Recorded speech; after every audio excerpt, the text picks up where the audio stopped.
Hey everybody, welcome to the whiteboard. In this segment we're going to be discussing how a bull market actually starts after a recession and after it's come through a big bear market. And so we're going to be looking at the anatomy of what happens along the way, because you've probably heard that the stock market typically finds a bottom and begins moving up higher before the economy finds a bottom. The stock market, they say, is always trying to look 6 months out into the future. And with that in mind, we want to look at some of these steps that happen along the way during a newly resurgent bull market, so that as we're watching what's happening in the economy, we can see, has the market really found a bottom? Is it going to continue moving higher?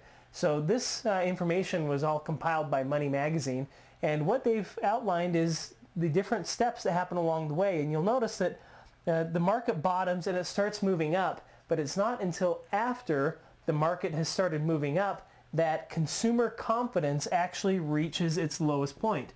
So we have confidence right here has reached its lowest point. Then as we move a little farther into the bull market is when we finally have a bottom or an end to the recession. So the recession finally ends, and we're not going to know that the recession has officially ended until later on up here. It actually happens later on in the bull market when we have the announcement that the recession has finally ended. And that typically happens, maybe 5-6 months after the end of the recession. We finally get the announcement that the recession has ended. And that's when the NBER gets together and they put out a statement that says, yes, officially we have concluded that the recession is over.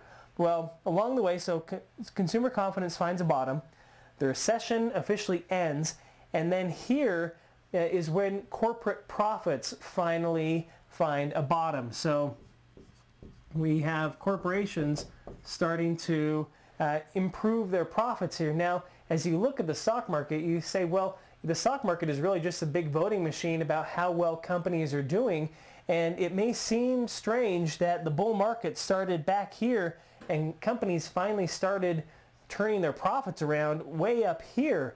Well, again, the market is always trying to look forward. People want to be ahead of the crowd and jump in first so that they can enjoy all of this growth that happens here in the anticipation that these corporate profits are going to be doing well. So naturally the profits start to turn around after the recession has ended, but that all happens before we actually get the announcement that the recession has ended. So you do have to be watching what's happening in the economy on your own, not waiting for the official announcement that the recession is over if you want to catch this early part of the bullish market. Now once we get into here and we get finally the announcement that the market or the recession is over, typically what has been found is that 1/3 of the bullish market run has already occurred.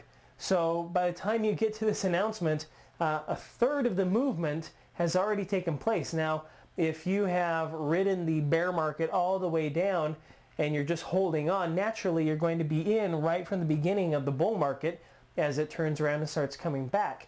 However, if you do have money on the sidelines, or if you moved money into bonds and you're wondering when to start moving them back into stocks, these are some things you want to start looking for.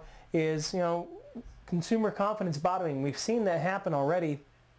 And then looking for signs of maybe GDP growth, unemployment to start slowing down and maybe start recovering a little bit more. More and more signs of companies talking about their profits starting to rebound. As you start seeing these things happening, those may be great indicators to you that the bull market is starting to resume and it may be time to start moving money back over. So that's the anatomy of the beginnings of a bull market after a recession. Keep your eye on the economic announcements out there, what's happening in the news, to see if you can identify some of these events that happen earlier on in the bull market so that you can jump in as early as possible and take advantage of that growth. So thanks for joining me at the whiteboard, and we'll see you here next time.